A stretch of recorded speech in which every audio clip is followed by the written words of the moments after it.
नमस्कार, स्वागत है आपका योर स्टॉक्स में। आपके साथ मैं हूं अभिषेक सत्यव्रतम और आज हम देख रहे हैं कि कल के उथल पुथल बजट वाले सत्र के बाद बाजार में आज भी सिमिलर पैटर्न पर हमें कारोबार होता हुआ दिख रहा है। शुरुआत बेहद कमजोर हुई थी, एक रिकवरी कोशिश बाजार ने की, निफ्टी हरे निशान में लौटा, लेकिन उसके बाद फिर से हम देख रहे हैं कि अब 100 अंकों की गिरावट पर इस वक्त बाजार ट्रेड कर रहा है।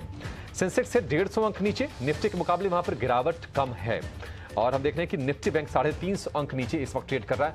हालांकि ब्रॉडर मार्केट संकेत आज उतने खराब नहीं है, ज्यादातर शेयर आज हरे निशान में ट्रेड कर रहे हैं। एनएसई पर 1150 शेयर हैं आज बढ़त वाले और उसके मुकाबले तकरीबन 800 शेयर हैं आज गिरावट के साथ कारोबार करने वाले। लेकिन अडानी ग्रुप का मूड आज भी खराब है। हालांकि कंपनी ने अपना एफपीओ वापस ले लिया। अडानी एंटरप्राइजेज ने कहा है कि बाजार में जो वोलेटिलिटी है, शेयर में जो उतार चढ़ाव हो रहा है, उसके चलते वो वापस ले रहे हैं और ये नहीं चाहते कि निवेशकों को किसी भी तरह का आर्थिक नुकसान हो। गौतम अडानी चेयरमैन अडानी ग्रुप का उनका बयान भी आया था और हम देख रहे हैं कि आज भी शेयरों में काफी तेज उतार चढ़ाव है। एक साइड के ट्रेड नहीं हो रहे हैं। आप देखिए, स्क्रीन देख के आपको पता चल जाएगा कि शुरुआत कहां पे हुई, उसके बाद कैसे शेयर नीचे आया, फिर रिकवरी, फिर गिरावट। तो Adani port, Adani enterprises, same कहानी और अक्रॉस द ग्रुप अगर हम देखेंगे तो आज ज्यादातर शेयरों में आज भी आपको गिरावट का ही माहौल दिखेगा। लेकिन दूसरी ओर कल आईटीसी के लिए बजट में कोई नेगेटिव चीज नहीं आई। जो ऐलान हुए वो उतने ज्यादा चौंकाने वाले नहीं थे, इसलिए आईटीसी कल भी चला था अच्छी रिकवरी के बाद। कल हमने देखा था इंट्राडे में बहुत तेज गिरा था बजट के ऐलानों के बाद, लेकिन अच्छी रिकवरी और आज उस रिकवरी को और बढ़ाते हुए आगे 4.5% मजबूत है आईटीसी का शेयर। और कंजम्पशन स्पेस में हम देख रहे हैं कि 4% ऊपर है ब्रिटानिया। तो ये जो सेगमेंट है थोड़ा सा लीड करने का काम कर रहा है। आईटी में आज सिलेक्टिव बाइंग है, इन्फोसिस, एचसीएल टेक, ये शेयर चल रहे हैं। ऑटो स्टॉक्स में भी थोड़ी सी हम बाइंग आज देख रहे हैं। मारुति सुजुकी का शेयर है करीब 1.25% ऊपर की तरफ।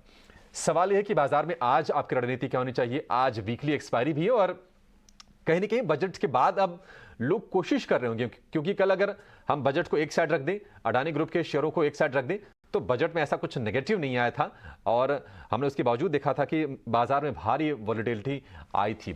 आज आपकी रणनीति पूरी बनाएंगे और आपको इंडेक्स के अलावा जो भी शेयर हैं उसको भी आइडेंटिफाई करवाएंगे और आपके जो शेयर हैं उस पर भी हम अपने एक्सपर्ट से सवाल लेंगे। पहले सवाल पूछने का आपको फटाफट तरीका बताते हैं। 9167329108 ये हमारा नंबर है, इस पर आप फोन कीजिए, एसएमएस कीजिए या फिर व्हाट्सएप कीजिए, जो भी आपको ठीक लगता है।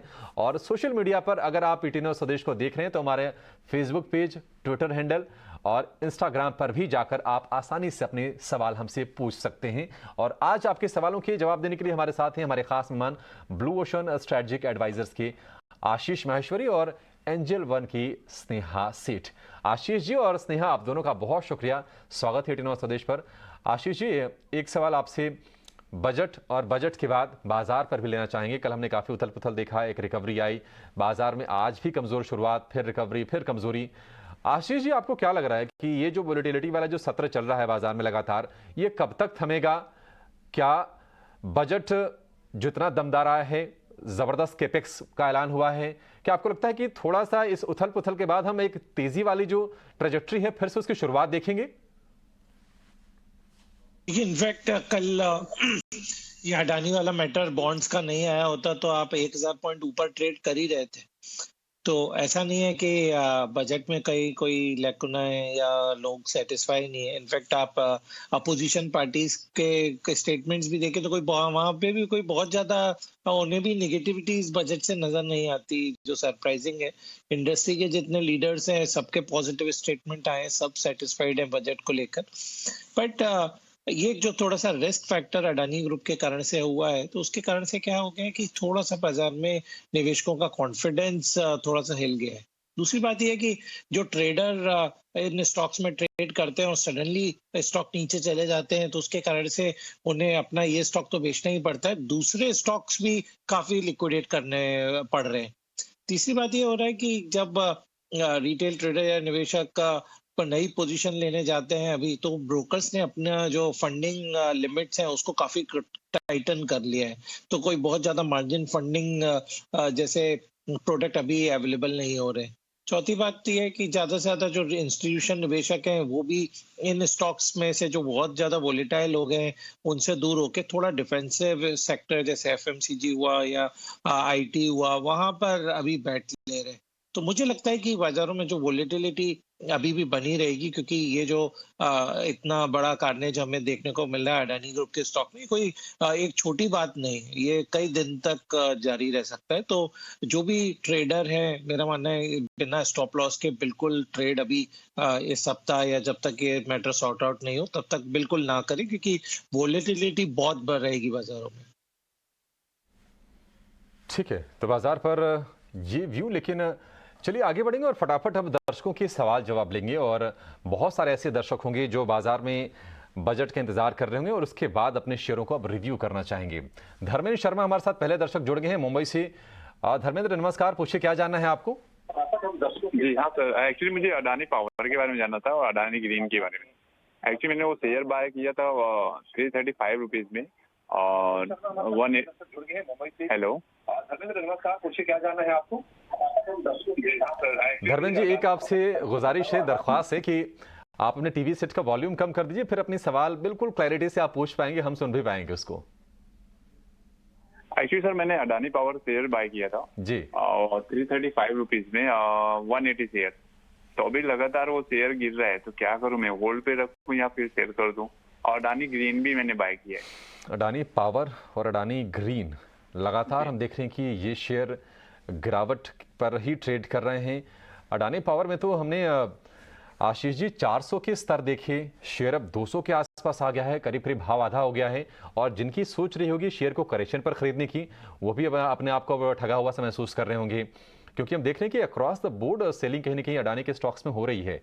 आपकी सलाह क्या होगी, क्योंकि रातों रात तो फंडामेंटल कंपनी के चेंज होते नहीं हैं। जो कारोबार की स्ट्रेंथ थी, जिस पर चर्चा हो रही थी, जो लगातार हमने देखा था कि ये शेयर मोमेंटम में भी था, फोकस में भी था, रेकमेंड भी हो रहा था, अभी क्या करना चाहिए? देखिए, कंपनियों में वर्किंग वाइज देखा जाए तो कोई समस्या नहीं है। समस्या जो है वो है मार्केट कैप को लेकर और जो वैल्यूएशन को लेकर। अब अडानी पावर की बात करते हैं तो अभी भी 77,000 करोड़ का मार्केट कैप है, जो करीब 1.5 लाख करोड़ के आसपास हुआ करता था इतना गिरने के बाद। जबकि जो peer set NTPC, Tata power, उनके वैल्यूएशंस अभी भी इस मार्केट कैप होने के बावजूद भी वहां पे काफी अट्रैक्टिव है। और वहां पर भी कोई इतने कम वैल्यूएशन के बावजूद भी जो प्राइस अर्निंग मल्टीपल के बावजूद भी बायर नहीं है। तो मेरी सलाह रहेगी, क्योंकि आज जो हिसाब से सेलर खड़े हुए हैं अडानी पावर में, करीब 1,40,00,000 के शेयर्स के सेलर मुझे दिखाई दे रहे हैं स्क्रीन पे। तो ठीक है आशीष जी, माफ़ी चाहेंगे, आपको थोड़ा इंतज़ार कराएंगे क्योंकि नतीजों पर अब इंडियन होटल के मैनेजमेंट से खास बातचीत करेंगे। और हमारे साथ जुड़ गए हैं पुनीत चटवाल। पुनीत जी, बहुत शुक्रिया आपका समय देने के लिए, स्वागत है आपका टीना स्वदेश पर। सर, आपके पहले नतीजों की बातचीत करेंगे, उसके पहले आपसे बजट पर एक व्यू लेंगे, क्योंकि देखिए कल अपने बजट भाषण में वित्त मंत्री जी ने कहा है कि टूरिज्म को बिल्कुल मिशन मोड पर प्रमोट किया जाएगा। आपको बजट कैसा लगा, ऐलान कैसे लगे, और यहाँ से टूरिज्म के लिए आप क्या फ्यूचर देख रहे हैं? नमस्कार। सबसे पहले तो ये कि बजट में जो कॉन्टिन्यूटी है वो बहुत अच्छी है कि it is focused on growth. तो ये जो ग्रोथ पे जो फोकस है, जीडीपी ग्रोथ, उसका एक डायरेक्ट कोरिलेशन है हमारे हॉस्पिटैलिटी सेक्टर से। तो जितनी ग्रोथ होगी उतनी हमारे रेट्स और ऑक्यूपेंसीज में ग्रोथ आएगी। सेकंड जो इम्पोर्टेंट बात उन्होंने बोली थी पिछले साल के बजट में भी, इंफ्रास्ट्रक्चर फोकस। सो इंफ्रास्ट्रक्चर फोकस और नए डेस्टिनेशंस को बनाना, इससे भी हमारे अपना सेक्टर में और ग्रोथ आएगी, नई प्रॉपर्टीज भी बनेंगी और नए डेस्टिनेशंस भी खुलेंगे। फाइनली एक जो उन्होंने बोला है, जो उसको हमें फाइन प्रिंट में पढ़ना पड़ेगा कि उसका टेंजिबल उसका क्या महत्व है, वो अभी हमें मौका नहीं मिला कल से पढ़ने के लिए। तो जैसे ही वो आएगा उसको पढ़ेंगे डिटेल में, जो डायरेक्ट सेक्टर से रिलेटेड है। बट इंडियन होटल्स तो पिछले साल से ही देखो अपना देश को प्रमोट कर रहा है, और अभी हाल ही में 26 जनवरी के दिन भी हमने फुल पेज एडवर्टाइजमेंट्स दिए थे न्यूज़पेपर्स में विद स्पेशल प्रमोशन ऑफ देखो अपना देश with Taj and with our other brands. Puneet ji, नतीजों पर बातचीत करेंगे। सर, हम देख रहे हैं कि आपकी जो रेवेन्यू है उसमें करीब करीब 52% के आसपास का उछाल है। एबिटा बहुत ही सॉलिड आया है, करीब करीब 600 करोड़ रुपए के आसपास का, और पैट में तो जबरदस्त ग्रोथ है ही। हम क्या माने कि लास्ट ईयर जो कुछ थोड़ी बहुत वॉलेटिलिटी थी कहीं ना कहीं कोविड के टेंशन को लेकर, क्या डिमांड अब पूरी तरह से निकल के आ रही है? क्या पूरी तरह से अनलॉक का बेनिफिट आपको मिलना अब शुरू हो गया है? एब्सोल्युटली, ये कहना बिल्कुल सही होगा कि डिमांड, बल्कि अगर हम सिर्फ इंडिया लेवल पे देखें, जो हमारे जिसे हम डोमेस्टिक डिमांड कहते हैं, तो वो कोविड से पहले से स्ट्रांग है। तो जब आप कंपनीज के या सेक्टर के रिजल्ट्स देखते हैं कि होटल सेक्टर कैसे परफॉर्म कर रहा है, तो वो 20% 19 और 20 फाइनेंशियल ईयर से आगे है। तो लास्ट ईयर जो था दिसंबर 20 के आसपास, लास्ट टू लास्ट ईयर, तो उसमें ओमाइक्रॉन थर्ड वेव का थोड़ा सा इफेक्ट आया था, बट वो इतना ज्यादा नहीं था। बट इस बार ही थर्ड क्वार्टर में G20 शादियों की वजह से जो बिजनेस में तेजी आई, बिजनेस ट्रैवल की वजह से तेजी आई, plus leisure which has been very strong. Leisure travel जो है, इसने वर्ल्ड वाइड और इंडिया में भी रिकवरी को लीड किया है हॉस्पिटैलिटी सेक्टर में। और इसमें हमें कोई दूर दूर तक अभी तक कुछ नजर नहीं आ रहा है कि इसमें कोई तेजी कम होगी, बल्कि ऐसा लग रहा है कि तेजी बढ़ती ही जा रही है। तो that is good news for hospitality, and with in that अगर हम सबसे बड़े प्लेयर हैं तो हमारे लिए और भी अच्छी न्यूज है, बिकॉज हमारा रिजॉर्ट पोर्टफोलियो तो सबसे बड़ा वैसे ही है compared to most of the brands even put together. Puneet ji, एक और चीज़ जानना चाहेंगे, क्योंकि हम देख रहे हैं कि देखिए ऑफ कोर्स आप बिल्कुल लीडिंग प्लेयर हैं और कहीं ना कहीं बाजार उसको रेस्पेक्ट करता है। अगर हम स्टॉक प्राइसेस को भी देखेंगे तो बहुत अच्छा परफॉर्मेंस रहा है। क्या आप एक्सपेंड करने जा रहे हैं? आपके की फोकस एरियाज कौन से रहने वाले हैं और क्या कुछ नए ब्रांड्स हम आने वाले समय में देखेंगे? अब हमने जो अपनी स्ट्रैटेजी है उसका हमने नाम दिया था आह्वान 2025, जिसका बेसिकली जो एक्शन पॉइंट है वो ये है कि हम अपने पोर्टफोलियो को, जो आज 252 होटल पे है, इसको हम लेके जाएंगे 300 होटल के आसपास। हमारा कंपनी के जो अपने एसेट्स हैं और जो थर्ड पार्टी जो मैनेज करते हैं, इसको हम बैलेंस करेंगे 50-50।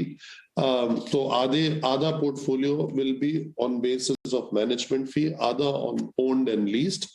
हमारे जो नए ब्रांड्स हैं जिनको हमने री इमेजिन किया, पुराने ब्रांड्स को, और काफी नए ब्रांड्स हमने खासकर फूड एंड बेवरेज स्पेस में और होटल स्पेस में भी लॉन्च किए, जो खासकर हमारी जो कलेक्शन ऑफ होटल्स है, जिसे हम सिलेक्शंस कहते हैं, that is absolutely new. Ginger को हमने री इमेजिन किया, विवांता को री इमेजिन किया हमने, और कहीं F&B ब्रांड्स लॉन्च किए हैं, क्यूमिन होम डिलीवरी और क्यूमिन QSR। हमने ऑल्सो होम स्टे में आमा स्टेज एंड ट्रेल्स लॉन्च किया था, उसमें भी 108 होम स्टेज हो चुके हैं। तो हमारी ग्रोथ जो है, ग्रोथ का जो पिलर है, ये हमारी स्ट्रैटेजी का एक फंडामेंटल पार्ट है। और जो ग्रोथ हमारा मार्जिन को एक्सपैंड करती है, उसको हम और भी तेजी से आगे बढ़ाते हैं। और हमेशा हमारा जो स्ट्रेटेजिक इनिशिएटिव रहा है वो ये रहा है कि ताज को हमने आइकॉनिक रखना है, ताज में हम री इन्वेस्टमेंट करते रहेंगे, बिकॉज ये हमारा इंडियन होटल्स का ही नहीं, ये हमारे देश का क्राउन ज्वेल है। ठीक है, पुनीत जी ये भी बताइए कि अभी जो ऑक्यूपेंसी है वो किस लेवल पर है, और क्या जो मार्जिन है, क्योंकि हम देख रहे हैं कि बहुत ही सॉलिड मार्जिन है, करीब 35% के आसपास का जो कि इंक्रीज हुआ है, क्या इसको आपको लगता है कि आप इसको मेंटेन रख पाएंगे आगे भी? जो हमने गाइडेंस दी है वो है 33। Q3 सबसे बेहतरीन क्वार्टर होता है, तो इसमें जो हमें 35 से थोड़ा जो ज्यादा मार्जिन आया है, that is the best ever. तो हमको कोई डाउट नहीं है कि वी विल डू 33%, बट सिर्फ परसेंटेज बैंक अकाउंट में नहीं जाता, हमें एब्सोल्यूट अमाउंट भी चाहिए। तो ये एब्सोल्यूट अमाउंट हमारे आइकॉनिक पोर्टफोलियो से आता है, और परसेंटेज इंक्रीज जो आ रहा है वो हमारे नए इनिशिएटिव से आ रहा है। तो इसलिए अब दोनों का कॉम्बिनेशन जो है, it will keep driving margin. Historically हम Q3 में 20-22-23% मार्जिन करते थे, अब 35 पे पहुंचे हैं। इसी तरह हम थ्रू आउट द ईयर 15-17-18 करते थे। हमारी गाइडेंस है will do 33, which is almost doubling of that margin. तो इसमें हमारे को कोई डाउट नहीं है, we are very confident of achieving 33% margin going forward. है सर, एक आखिरी सवाल आपसे लेना चाहेंगे। देखिए, ये जो ईयर है काफ़ी इवेंटफुल है। हॉकी वर्ल्ड कप बीता है, क्रिकेट वर्ल्ड कप इस साल होने वाला है, भारत के पास G20 की प्रेसिडेंसी है। क्या आपको लगता है कि ये सारे इवेंट्स मिलकर आपको और बढ़िया ग्रोथ देंगे, आपके लिए एक बेहतरीन मौका निकल कर आएगा? सिर्फ हमारे लिए नहीं, देश के लिए, टूरिज्म सेक्टर के लिए, उसमें हॉस्पिटैलिटी सेक्टर के लिए, सबके लिए अच्छी न्यूज़ है। और हमें इसकी बहुत जरूरत भी थी, क्योंकि जो हमारे को नुकसान हुआ कोविड के टाइम में लॉकडाउन की वजह से, it is more than fair कि ये हमारे लिए एक ऐसी अपॉर्चुनिटी आई है। और इससे definitely occupancy rate, total revenue, F&B consumption, हर हर स्पॉट पे, हर पॉइंट पे इसमें तेजी आनी चाहिए। ठीक है पुनीत सर, बहुत शुक्रिया आपका, बातचीत करके आपसे बहुत अच्छा लगा और कंपनी के नतीजों पर और आगे का आउटलुक भी हमारे साथ शेयर करने के लिए बहुत शुक्रिया आपका सर। तो इंडियन होटल्स का मैनेजमेंट नतीजों पर बातचीत करते हुए कल हमने देखा था कि नतीजों के बाद एक तेज़ उछाल था शेयर में। आज थोड़ी सी इसमें हम देख रहे हैं कि प्रॉफिट टेकिंग आ रही है, लेकिन नतीजे निश्चित तौर पर बेहद ही सॉलिड आए हैं, रोबस्ट हैं काफ़ी ज़्यादा। अब इस पर आशीष जी एक राय लेना चाहेंगे और उसके बाद हम आगे बढ़ेंगे। इंडियन होटल्स, जैसा कि मैनेजमेंट काफ़ी अपबीट साउंड कर रहा है, मार्जिन का गाइडेंस है वो भी 33% है। आपको यहाँ से शेयर कैसा लग रहा है, और किसी को अगर नया निवेश करना है अगर इंडियन होटल्स में, क्या ये सही भाव पर है अभी? ऐसे स्टॉक में कंपनी के जो नतीजे आए हैं इस क्वार्टर के, बहुत ही बेहतरीन नतीजे रहे हैं और मुझे लगता है ये रन रेट बिल्कुल जारी रहेगा, क्योंकि अब कोविड के रिलेटेड कोई फियर है नहीं। प्लस जो पर्सनल टूरिज्म के अलावा जो माइस का टूरिज्म रहता है, ट्रेवल रहता है, वो काफी पिकअप ऑलरेडी हो चुका है। हम देख रहे हैं जैसे उनके गोवा की जो प्रॉपर्टीज हैं, मैंने अभी मुझे देखने का मौका मिला, तो करीब 35 से 50 हजार रुपए पर नाइट अभी वहाँ पे रूम टैरिफ हो गए। तो बहुत अच्छा मुझे लगता है कि आगे प्रोस्पेक्ट्स इंडियन होटल के, और लग्जरी पर्टिकुलर जो सेगमेंट है वो काफी अच्छा परफॉर्म करने वाला है। तो मेरी सलाह रहेगी कि इस स्टॉक में 300 से 310 रुपए के आसपास किसी भी गिरावट में बाइंग करना चाहिए, क्योंकि अभी अभी हमने स्टॉक में करीब 30 रुपए का रन अप देखा है। तो मुझे लगता है थोड़ा सा, चूंकि बाजार में वोलेटाइल है, तो थोड़ा गिरावट का इंतजार करें और वहां पर स्टॉक को ऐड करें। ये एक साल में बिल्कुल 400 रुपए तक, यदि यही क्वार्टरली नंबर्स आते रहे तो 400 रुपए के ऊपर भी जाने का दमखम रखता है। ठीक है, 400 रुपए के ऊपर जाने का दमखम रखता है। गिरावट पर आपको ये शेयर खरीदना चाहिए इंडियन होटल्स का। आगे बढ़ेंगे। अब बेंगलुरु से अनिल हमारे साथ हैं फोन लाइन पर। अनिल नमस्कार, पूछिए क्या जानना है आपको? सर मेरे पास पतंजलि कोड है और लगातार लोअर सर्किट में आ रहा है शेयर, क्या करना चाहिए? क्या रिजल्ट खराब रहे हैं इसके दिसंबर के, मुझे निकल जाना चाहिए, एवरेज करना चाहिए? पतंजलि फूड हम देख रहे हैं कि लगातार प्रेशर में है। ये शेयर 1500 रुपये के आसपास का भाव था इसका, लेकिन वहाँ से अब ये गिर गिर के 1000 रुपये के नीचे आ गया है और अपने 52 हफ्ते के निचले स्तरों के आसपास ही ये ट्रेड कर रहा है। पहले तो स्नेहा आप एक टेक्निकल व्यू दीजिए पतंजलि फूड को लेकर, अगर कोई स्टॉप लॉस सुझाना चाहेंगे तो वो भी बताइएगा, और बताइए करना क्या चाहिए इसमें अभी। अगर आप देखें तो एक करेक्शन जो है वो काफी अग्रेसिव हो रहा है। स्पेशली अगर आप देखें तो 89 EMA था व्हिच वाज इन सपोर्ट, वो भी आज ब्रीच हो गया है। गैप डाउन ओपनिंग हो, gap like week on week अगर आप देखें तो गैप से नीचे ही ओपन हुआ और उसके बाद कंटिन्यूसली सेलिंग प्रेशर देखने को मिल रहा है। तो आई थिंक यहाँ से और करेक्शन है इसमें, तो आई वुड से करके कि एक 860 870 जोन तक फिर से एक और सेलिंग आ सकती है। आई वुड से किसी ने अगर लॉन्ग किया है, होल्ड कर रहे हैं, तो थोड़ा सा एग्जिट कर ले तो बेटर रहेगा। इसमें और करेक्शन की पॉसिबिलिटी काफी ज्यादा है। ठीक है, करेक्शन की पॉसिबिलिटी काफ़ी ज़्यादा है। अनिल ने नतीजों के बारे में पूछा था कि क्या नतीजे ख़राब थे, तो अनिल आपको बता दें कि नतीजे वाकई थोड़े से ख़राब साइड पर आए थे। और अब इस पर आशीष जी से व्यू ले लेते हैं। आशीष जी, जो एक कोर ग्रोथ एरिया है पतंजलि के लिए, जो कि है ग्रामीण इलाका जहां से इनकी डिमांड ड्राइव होती है, वहां पर हम प्रेशर देख रहे हैं, थोड़ी सुस्ती है, और कहीं ना कहीं जो नतीजे आए Q3 के वहां पर रिफ्लेक्ट भी हुए।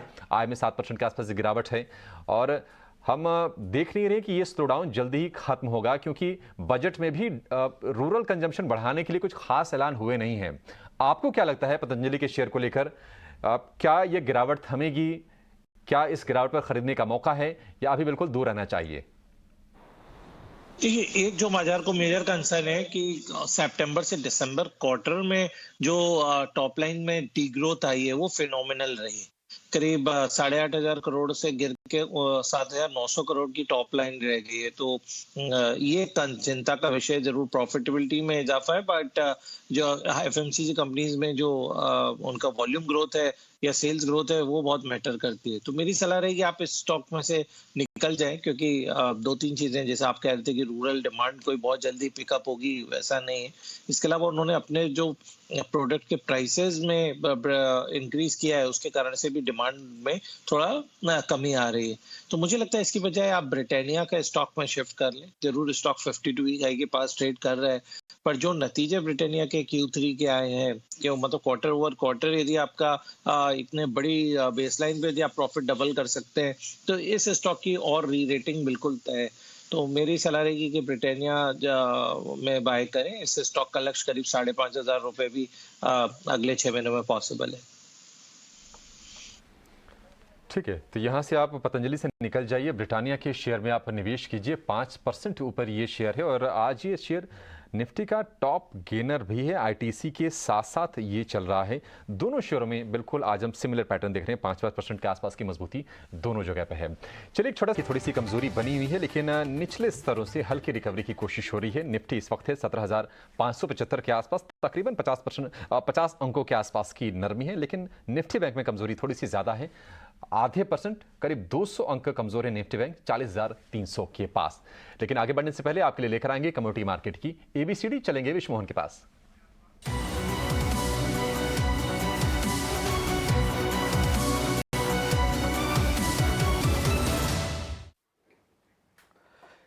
कमोडिटी की एबीसीडी में आज हम बात करने वाले हैं गोल्ड के ईजीआर प्रोडक्ट की। ईजीआर यानी इलेक्ट्रॉनिक गोल्ड रिसीट, जिसका इलेक्ट्रॉनिक फॉर्म में ट्रेडिंग होता है। स्टॉक की तरह डिपॉजिटरी में आपका जमा हो जाता है गोल्ड और उसके बदले ईजीआर जारी हो जाता है। फिर ईजीआर की खरीद बिक्री के लिए गोल्ड एक्सचेंज पर इसकी प्लेटफॉर्म मुहैया कराया जाता है। अभी सिर्फ बीएसई ने इसकी शुरुआत की है। एक्सचेंज पर इलेक्ट्रॉनिक गोल्ड रिसीट की यानी ईजीआर की ट्रेडिंग की जाती है। ईजीआर में ट्रेडिंग के लिए एक्सचेंज सेबी को अर्जी दे सकते हैं। अगर कोई भी एक्सचेंज इस प्रोडक्ट को लॉन्च करना चाहता है बीएसई के बाद, तो सेबी कीजिए, क्योंकि सेबी रेगुलेटर है। एक्सचेंज अलग अलग प्राइस के कॉन्ट्रैक्ट इस पर लॉन्च कर सकते हैं। हालांकि बीएसई ने 3 तरह के कॉन्ट्रैक्ट लॉन्च किए हैं और exchange, depository, clearing, vault manager एक प्लेटफॉर्म पर इसमें होते हैं। होता क्या है, सबसे पहले आप ईजीआर, फिजिकल गोल्ड को ईजीआर में कन्वर्ट करें। ईजीआर से फिर उसको जब भी आप खरीद बिक्री करने के बाद वापस से चाहते हैं 1 ग्राम के मल्टीपल पे इसकी ट्रेडिंग कर सकते हैं। और अगर जब डिलीवरी आपको फिजिकल में लेनी है तो 10 ग्राम के मल्टीपल में ही लेनी होगी। और सबसे अहम बात यहाँ पर इसलिए है क्यों ईजीआर इसलिए चर्चा में है कि बजट में कल वित्त मंत्री ने अनाउंस किया था कि डिजिटल गोल्ड को अगर फिजिकल में या फिजिकल को डिजिटल में कन्वर्ट करते हैं और इन्वेस्टमेंट अगर गोल्ड में ही लेकिन रहता है, मान लीजिए आपके पास कोई सोना है, आपने उसे बेचा और उस पैसे से डिजिटल गोल्ड खरीदा, तो आपको कोई भी टैक्स नहीं देना होगा। तो एक ईजीआर को बढ़ावा देने के लिए टैक्स की जो क्लैरिटी है वो सफाई यहां पर देने की वित्त मंत्री की तरफ से कोशिश की गई है। क्योंकि आमतौर पे होता है जब भी आप गोल्ड बेचते हैं, अगर long term capital gain tax वहां पे 20% का लगता है प्लस 4% का सेस भी है, उससे आपको छुटकारा मिल जाएगा। लेकिन वो अब यहां पर अगर आप ईजीआर खरीदते हैं या ईजीआर से फिजिकल गोल्ड में भी कन्वर्जन कराते हैं, कोई फायदा भी होता है तो कोई टैक्स का बोझ नहीं होगा। ये क्लैरिटी वित्त मंत्री की तरफ से बजट में दी गई, इसलिए ईजीआर की एबीसीडी आज मैं लेकर आया था। ठीक है, ईजीआर की एबीसीडी विश्व ने आपको समझाई है। फटाफट आगे बढ़ेंगे और फेसबुक से सवाल लेंगे गोपाल का, और इनका सवाल है ट्राइडेंट के शेयर को लेकर। 6,700 शेयरों की क्वांटिटी है और भाव है 39 रुपये 30 पैसे के आसपास का। इसके अलावा दूसरा शेयर भी CDSL 67 शेयर ये हैं और इसका भाव है 1348 रुपये का। शुरुआत करेंगे ट्राइडेंट के साथ। आशीष जी, आपसे राय लेना चाहेंगे। ट्राइडेंट लोअर लेवल से हल्की सी रिकवरी की कोशिश कर रहा है, लेकिन वो कन्विक्शन नहीं आ रहा शेयर में, क्योंकि आप देखिए 40 की इनके खरीदे, हालांकि इन्होंने गिरावट पर खरीदने की कोशिश की होगी, लेकिन ये शेयर 30 के नीचे भी गया था, वहां से थोड़ा संभला है। आगे आपको लग रहा है कि इसमें निवेशित रहेंगे तो इनके भाव आ जाएंगे, भाव के बाद आने के बाद फिर प्रॉफिट भी होगा, आपको भरोसा है इसका?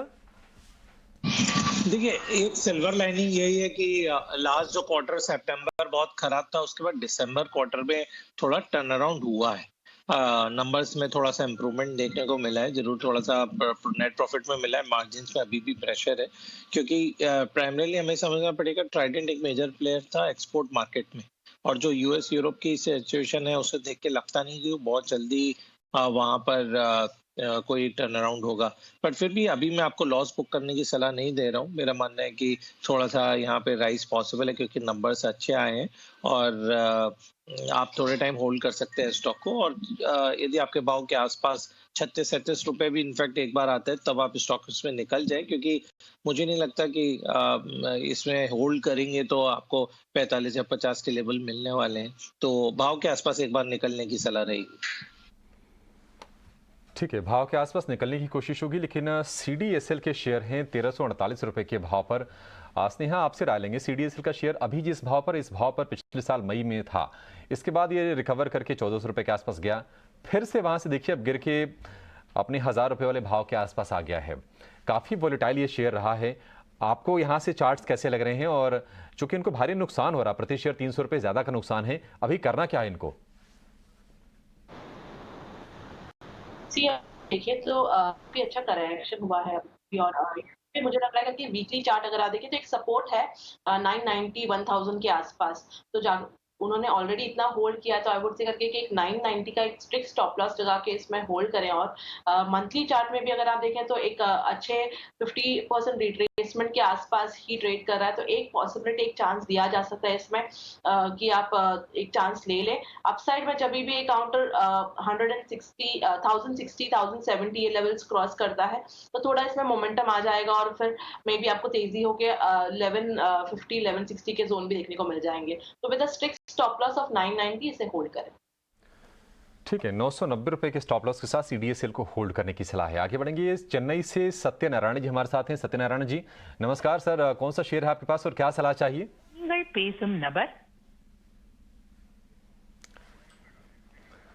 ठीक है, फोन हमारा इन्होंने होल्ड पे डाल दिया, लेकिन क्वेरी इन्होंने अपनी पोस्ट की थी हमारे साथ, और अब हम इस पर सलाह ले लेते हैं। इन्फोसिस के शेयर हैं 50-1500 रुपए के आसपास। आज हम देख रहे हैं कि IT स्टॉक्स में बाइंग आ रही है, और बजट के बाद जो ब्रोकरेजेस का व्यू है उसमें IT को लेकर वो पॉजिटिव भी हैं, क्योंकि चीज़ें थोड़ी सुधरती हुई ज़रूर दिख रही हैं। इनके भाव से तो ऊपर ये 80 रुपए के आसपास का प्रॉफिट हो रहा है। आशीष जी, IT स्पेस को लेकर आपका किस तरह का कन्विक्शन है? इन्फोसिस की बात करें या फिर दूसरे IT स्टॉक्स पर भी, क्या अब समय आ गया है कि जल्दबाजी में, हड़बड़ी में कोई डिसीजन ना लें और आराम से निवेशित रहें? जी, मेरी सलाह रहेगी कि IT एज अ सेक्टर है जो अभी थोड़ा अंडर ओन्ड हो गया था, क्योंकि जो नैस्डैक में हमने देखा कि गिरावट पूरे साल देखने को मिली। बट अब मुझे लगता है US मार्केट दूसरे मार्केट के कंपैरिजन में वो आउट परफॉर्म करने वाले हैं। अब US यदि आउट परफॉर्म करेगा तो बिना IT के तो हो नहीं सकता है वहां पर। तो बिल्कुल IT स्टॉक्स पर अच्छा परफॉर्म करते रहेंगे। और इन्फोसिस में एक बार आप मेरे हिसाब से बने रहिए, और 1650 1680 के लेवल्स पे आप चाहे तो मुनाफा वसूल कर सकते हैं। और इनफैक्ट IT में आपको एक आध स्टॉक और खरीदना हो जो आपको और बेटर रिटर्न दे सकता है compare to Infosys, TCS, Wipro जैसे स्टॉक के कंपैरिजन में, तो वो रहेगा KPIT। KPIT के बहुत ही बेहतरीन नतीजे हमें 31 तारीख को हमने देखे, 31 जनवरी को, और जितना पिछले साल का मुनाफा था उतना वो 3 क्वार्टर में कर चुके हैं। तो ये क्वार्टर भी बहुत बेहतरीन KPIT का रहने वाला है। तो इसलिए KPIT में आप चाहें तो नया निवेश भी कर सकते हैं। ठीक है, इन्फोसिस के अलावा KPIT टेक पसंद है आशीष जी को। आगे बढ़ेंगे, श्रीधर का सवाल लेंगे, और ये सवाल उनका है हैदराबाद से। श्रीधर के पास है शंकरा बिल्डिंग के 100 शेयर 672 रुपए के भाव पर। शंकरा बिल्डिंग इनके भाव से थोड़ा सा नीचे है, लेकिन हमने बजट से पहले इसमें आप बाइंग आती हुई देखी। कल बजट के दिन भी थोड़ा सा शेयर ऊपर ये बंद हुआ है, आज थोड़ा सा प्रेशर है। स्नेहा, शंकरा बिल्डिंग इसको लेकर आपका क्या व्यू है? और क्योंकि हमने देखा है कि बहुत बड़े रेंज में शेयर रहा नहीं है, बहुत ज़्यादा उठापटक हुई नहीं है, लेकिन यहां से आपको इसकी चाल कैसी दिख रही है अब? चार्ट देखिए, मंथली चार्ट स्पेशल, तो क्या नियम का रेजिस्टेंस है जो कि काउंटर ने सरपास किया है, अभी उसी के आसपास ट्रेड कर रहा है। तो आई थिंक यहाँ से थोड़ा सा बाउंस बैक पॉसिबल है। तो आई वुड से करके कि आप 580 का एक स्ट्रिक्ट स्टॉप लॉस लगा के इसे होल्ड कर सकते हैं। जो रिसेंटली अप मूव आया था, अगर आपको स्टॉप लॉस लगाना है तो आप 590 तक का भी लगाए तो भी ठीक है। आप 590 का एक स्ट्रिक्ट स्टॉप लॉस लगाए। अपसाइड में पोटेंशियल टारगेट इसमें 675 का रहेगा। 675 से 685 तक के लेवल्स पॉसिबल है इसमें। तो आई वुड से करके इसे होल्ड करें। रिसेंटली जो अप मूव आया, that is a good indication. ठीक है, शंकरा बिल्डिंग को होल्ड करने की सलाह है, लेकिन आज हम देख रहे हैं कि आईटीसी के शेयर में शानदार तेजी है। कल भी हमने इसमें तेजी देखी। हालांकि बजट जब पेश हुआ उसके बाद जो ऐलान आए, एक घबराहट सी, पैनिक सी एक माहौल बना था आईटीसी के शेयर में, लेकिन रिकवरी कल बहुत ज़बरदस्त आई और आज तो ये स्टार परफॉर्मर है। आईटीसी का शेयर 5.5% के आसपास की तेजी इसमें बन रही है। बजट पर आईटीसी के चेयरमैन और एमडी संजीव पुरी का क्या नज़रिया है, वो किस तरह से मौके देख रहे हैं, इस पर हमने उनसे खास बातचीत की। आइए आपको सुनाते हैं। सर, सबसे पहले तो हम आपसे ये जानना चाहेंगे कि सर बजट पे पहला रिएक्शन आपको क्या है? क्या आपको लगता है कैपेक्स जो है वो 33% बढ़ाया गया है? एग्रीकल्चर सेक्टर में काफ़ी रिफॉर्म्स हुए हैं, इसका कितना फ़ायदा मिलेगा इकोनॉमी को ओवरऑल? मैं तो कहना चाहूँगा ये बहुत फैंटास्टिक बजट है, बहुत बढ़िया बजट है और इसमें multi dimensional intervention for inclusive growth, sustainable growth, economy की कंपेटिटिवनेस बढ़ाने के लिए, और इसके अंदर इंफ्रास्ट्रक्चर पे फोकस है। I mean the capex as you said has gone up and that is very good news because it spurs creation of jobs while at the same time making the economy competitive. And the good thing is that last year also there was an increase and it's being executed. So that's will augur well for the economy. I think the focus on agriculture, which has always been there consistently, I think it's taken it to a next step forward has happened here with greater focus on technology, support to agri-tech firms, and is the approach on cluster-based formation. Right, पहले FPO और agri infrastructure fund की foundation की गई थी। Now scale में करने के लिए cluster based approach, I think ये बहुत बढ़िया value chain cluster based approach, it create a competitive agri value chain. So that's a very good development. And I think the other area that I want to also call out is the area of tourism. Tourism में India का बहुत potential है। We have a lot of natural beauty, we have a lot of heritage site, we have a lot of religious tourism to offer, we have a lot of interesting cuisines जो दुनिया में इतने मतलब लोगों को मालूम नहीं है। So I think the idea कि 50 centers comprehensively center of excellence बना के उसको showcase करना, develop करना, I think ये बहुत बढ़िया स्कीम है because tourism की multiplier effects बहुत है। tourism industry का estimate है कि tourism की बढ़त से 50 million jobs can be created by 28-29, right? So that's another big plus. I think the climate change part of it also, energy transition, वो भी एक बहुत progressive step है because इससे not only import dependence but also the cost of energy in the economy is going to also get optimized over a period of time. Railway में भी तो capex काफ़ी बढ़ाया गया, 2,40,000 करोड़ का नया फ्रेश इन्वेस्टमेंट की बात की गई है। उससे क्या लगता है आपको कि वो टूरिज्म बढ़ाने में ओवरऑल उससे भी फायदा होगा? उससे टूरिज्म प्लस उसमें लॉजिस्टिक्स कॉस्ट कम करने में भी फायदा होगा और गवर्नमेंट की प्लान भी है कि जो लॉजिस्टिक्स कॉस्ट 13-14% है उसको 8-9% पे लेके आना है, जिसके लिए वो गति शक्ति स्कीम है, इंटीग्रेटेड मास्टर। सो ये डेफिनेटली फायदा होएगा दोनों तरफ से, मैन्युफैक्चरिंग में और टूरिज्म दोनों में। डिसइन्वेस्टमेंट को लेकर कुछ भी अनाउंसमेंट नहीं हुआ, उससे आपको क्या डिसअपॉइंटेड है? देखिए वो एक इतना इजी सब्जेक्ट नहीं है, बट हैविंग सेड दैट, देखिए वो जब डिटेल आएंगी बजट की तो मतलब पता चलेगा एग्जैक्टली क्या है उसमें। पास्ट में जो कुछ हुए हैं, जैसे जो difficult areas like air India, LIC, progress तो हुआ है, बट ये बात है कि इसमें और प्रोग्रेस हो सकता है। सो जब बजट के पेपर्स पढ़ेंगे तो we will find out little more detail. अभी आईटीसी एग्रीकल्चर सेक्टर में, फूड सेक्टर में भी है, प्लस होटल्स में भी हैं। आपको क्या लगता है जो एग्रीकल्चर में इतने टेक्नोलॉजी एडवांसमेंट या उसकी हुई है, उससे क्या, अगर आप कंपनी स्पेसिफिक पूछे तो आईटीसी को फ्यूचर में फ़ायदा हो सकता है? देखिए, अगर एग्रीकल्चर सेक्टर को फ़ायदा होएगा तो जो जितनी इंडस्ट्री है एग्रीकल्चर के सेक्टर में सबको बेनिफिट होएगा। और सबसे ज़्यादा इम्पॉर्टेंट है, मैं बता दूँ, सबसे ज़्यादा इम्पॉर्टेंट है कि इससे किसानों को बेनिफिट होएगा। देखिए 50% लगभग 50% वर्कफोर्स एग्रीकल्चर में है। अगर उनको फ़ायदा होएगा तो देखिए इकॉनमी में क्या होएगा, कंजम्पशन बढ़ेगा तो पूरा इकॉनमी के हर कंपोनेंट को उससे बेनिफिट आएगा। कंजम्पशन बढ़ेगा, मैन्युफैक्चरिंग होएगा, टूरिज्म बढ़ेगा, ट्रैवल बढ़ेगा। सो मल्टी डायमेंशनल इम्पैक्ट है। लगभग 50% जो वर्कफोर्स है एग्रीकल्चर में, अगर उनकी इनकम बढ़ी और बढ़ती आ रही है, मतलब जो स्टेप्स ले रहे हैं उससे बढ़ती आ रही है, इससे प्रोडक्टिविटी जब बढ़ेगी तो incomes will definitely go up.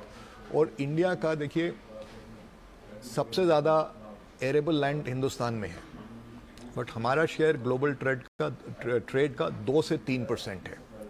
तो ये बहुत बड़ी हमारे पास अपॉर्चुनिटी है। अगर हम प्रोडक्टिविटी बढ़ा लें तो और हम एक्सपोर्ट्स कर सकते हैं। एक आखिरी क्वेश्चन सर ये जानना चाहें कि मोबाइल की बात हुई कि जैसे PLI स्कीम की बात की, उसको इन्वेस्ट किया गया तो बहुत ज़्यादा ये इंसेंटिव्स दिए गए हैं एक्सपोर्ट्स को बढ़ाने के लिए। आपको क्या लगता है अगर हम ये देखें कि अगले 2 से 5 सालों के बीच में इंडिया एक्सपोर्ट में कितना आगे जा सकता है? एक्सपोर्ट में तो ये डिपेंडेंट है कि इंडिया कितना कंपेरेटिव है। तो उसके लिए जो स्टेप्स हो रही हैं ये इंफ्रास्ट्रक्चर पे, ये बहुत इम्पॉर्टेंट है। और आज और भी मतलब काफ़ी काम हो रहा है मैन्युफैक्चरिंग को कंपेरेटिव बनाने के लिए, उससे नेचुरली एक्सपोर्ट बढ़ेगा। सेकेंडली जो टारगेटेड अप्रोच है जैसे PLI से, और वो आउटकम बेस्ड है, ये नहीं है कि मतलब कोई इन्वेस्टमेंट करने से आपको मिल जाएगा, ये आउटकम बेस्ड पे है। तो इससे डेफिनेटली फ़ायदा होएगा। और जैसे मैंने कहा एग्रीकल्चर में बहुत गुंजाइश है। देखिए हार्वर्ड बिजनेस रिव्यू कहता है कि 2050 तक world production has to go up by 58 to 98%। और क्लाइमेट चेंज हो रहा है, उससे प्रोडक्टिविटी कम हो रही है। तो अगर हम क्लाइमेट स्मार्ट एग्रीकल्चर और ये टेक्नोलॉजी लेके एग्रीकल्चर को प्रोडक्टिव बना लें तो बहुत अपॉर्चुनिटी है। तो एक आखिरी क्वेश्चन कि आप इस बजट को 10 में से कितना नंबर देंगे? 10 में से 10। That's great. Mister Sanjeev Puri, 18 स्वदेश से बात करने के लिए बहुत बहुत धन्यवाद। Thank you. तो ITC के टॉप मैनेजमेंट से बातचीत कर रहे थे हम, और बजट के ऐलान भी अच्छे लेंगे और आगे ये बजट ग्रोथ को और पुश देगा, इसका उन्होंने भरोसा भी जताया। ITC के शेयर पर एक व्यू भी लेंगे आशीष जी। देखिए हम देख रहे हैं कि शेयर में आज 6% के आसपास का उछाल है। कल थोड़ी सी घबराहट फैली, उसके बाद बहुत ही स्मार्ट रिकवरी दिखाई थी शेयर ने। ITC अब चूंकि जो प्लान बता रहे हैं संजीव सर, उसके हिसाब से आपको आगे क्या लग रहा है? शेयर 400 रुपए तक तो लोग बिल्कुल प्रेडिक्ट कर रहे हैं कि 400 तक कोई दिक्कत है नहीं, अब तो धीरे धीरे 400 पहुंच भी गया, 381 रुपए के आसपास का भाव है। यहां से आप किस तरह की चाल देख रहे हैं आगे? देखिए अभी भी जो रैली हमने ब्रिटानिया में देखी है, HUL में भी इस नंबर से पहले अच्छी खासी रैली देखी, ITC में अभी वो रैली बनना और अभी बाकी है। हमें समझना पड़ेगा कंपनी करीब 15-16 हजार करोड़ का फ्री कैश फ्लो हर साल जनरेट कर रही है। 12-13 उनके पास में प्रॉमिसिंग बिजनेस है, और जिस हिसाब से फूड बिजनेस में ब्रिटानिया के मार्जिन देखने को मिले, ITC कोई लैगार्ड नहीं रहेगा। ITC भी सिमिलर बिजनेसेस में। इसके अलावा एग्री का सबसे बड़ा प्लेयर है आज इंडिया में, जिसको एक बड़ा बूस्ट मिला है इस बजट में। होटल में दे आर डूइंग गुड। तो मुझे लगता है एक डाइवर्सिफाइड कॉन्ग्लोमरेट के रूप में ITC सामने आ रहा है। दूसरी बात ये, चूंकि बाजार में जो हाई बीटा स्टॉक्स हैं उसमें हमने काफी लिक्विडेशन देखा है, तो जो फंड्स हैं, चाहे स्मॉल कैप फंड हो, मिड कैप फंड हो, सबका रुझान थोड़ा डिफेंसिव स्टॉक्स की तरफ बढ़ा है, जिसके कारण से आप देख रहे हैं कि ITC और ब्रिटेन जैसे स्टॉक में बाइंग देखने को मिल रही है। और मेरा मानना रहेगा कि इस स्टॉक में बिल्कुल पोटेंशियल है 450-470 के लेवल भी छूने का। तो ITC इनफैक्ट किसी भी गिरावट पे इसको अपने पोर्टफोलियो में अब ऐड किया जा सकता है, क्योंकि ये जो बुल रन शुरू हुआ ITC में, ये अभी आगे जारी रहेगा। ठीक है, ITC पर आशीष जी का ये व्यू। लेकिन नतीजों का सीजन भी चल रहा है और बजट भी आया है, और श्रीराम फाइनेंस की तीसरी तिमाही के नतीजे जारी कर दिए गए हैं। ब्याज से आय में 8% की ग्रोथ रही है। नेट इंटरेस्ट मार्जिन में भी हमने सुधार देखा है। और नतीजे के बाद आगे के आउटलुक पर बातचीत करने के लिए हमारे साथ जुड़ गए हैं कंपनी के executive vice chairman Umesh Revankar. Umesh sir, बहुत शुक्रिया आपका समय देने के लिए। स्वागत है आपका 18 स्वदेश पर। सर, पहला सवाल आपसे बजट पर ही लेना चाहेंगे। कल हमने देखा कि काफ़ी सारे ऐलान ऑटो सेक्टर को लेकर हुए हैं। ग्रीन हाइड्रोजन को लेकर एक बड़ा आउटले आया है, करीब 19,700 करोड़ रुपए के आसपास का। बजट को आप कैसे देख रहे हैं, और अगर आपकी इंडस्ट्री की बात की जाए तो आपको लगता है कि उसको और पुश करने वाला ये बजट है? यस, आप बजट अनाउंसमेंट को पर ध्यान दिया तो कैपेक्स के ऊपर बहुत बड़ा एक एलोकेशन है, और ये definitely is a big booster, क्योंकि ये इंफ्रा स्पेंड में बहुत सारा वर्क इनिशियली अर्थ मूविंग और लेवलिंग उसमें जाता है, और वहां पे बहुत सारा local contract, local business develop हो जाता है और एम्प्लॉयमेंट भी जनरेट हो जाता है, और lot of vehicles and machineries use हो जाता है। तब क्या हो जाएगा, ऑटोमेटिकली वहां पे लोकल लेवल में बहुत सारा एक्टिविटीज, इकोनॉमिक एक्टिविटीज बढ़ेगा, कंजम्पशन बढ़ेगा, that's one. And SME business के लिए भी बहुत सारा बजट में एक विचार किया है उस क्रेडिट गारंटी स्कीम का, और the extension of credit insurance scheme, ये सब एक एसएमई को स्ट्रेंथन करने का काम है, एसएमई एनवायरनमेंट को। सो एक बार इकोसिस्टम एनवायरनमेंट स्ट्रांग हो गया तो automatically SME business not only for survival and also for growing it will help. So मेरे ख्याल से SME, infra, and third one is rural and agri. मेरे ख्याल से बहुत सारा डिटेल्ड आलोचन किया है एक एग्री और इनकम बढ़ाने में, रूरल इनकम बढ़ाने में। हमारा 50% ब्रांचेस डीप रूरल में है, और हमें लगता है कि सारे हमारे कस्टमर्स और फार्मर्स के लिए एक बहुत एक सपोर्टिव बजट है, और हमारे बिजनेस के लिए डेफिनेटली ये ऑलराउंड पॉजिटिव बजट बोल सकते हैं। उमेश सर, एक और चीज़ है, कल बजट में स्क्रैपेज पॉलिसी को लेकर भी वित्त मंत्री ने बोला और कहा कि जो राज्य सरकारों की जो पुरानी जो गाड़ियां हैं जिसमें कि एम्बुलेंसेस भी आते हैं उसको भी अब स्क्रैपेज पॉलिसी के दायरे में लाया जाएगा। हालांकि इसका नितिन गडकरी पहले ऐलान कर भी चुके हैं। क्या ये पॉलिसी आपके लिए, आपकी कंपनी के लिए ये फायदेमंद होगी, और आप किस तरह से देख रहे हैं इस ऐलान को? देखिए, बहुत सारा ये गवर्नमेंट व्हीकल्स, सेंट्रल गवर्नमेंट और स्टेट गवर्नमेंट में आप देखें बहुत पुराने व्हीकल है, और गवर्नमेंट ने बहुत पहले इसको उन लोगों ने एक्वायर किया था। मुझे नहीं लगता कि स्टेट गवर्नमेंट और सेंट्रल गवर्नमेंट रिप्लेस करेंगे वो व्हीकल को, they will scrap the vehicle, and private contractor को व्हीकल चलाने में उन लोग एंगेज करेंगे।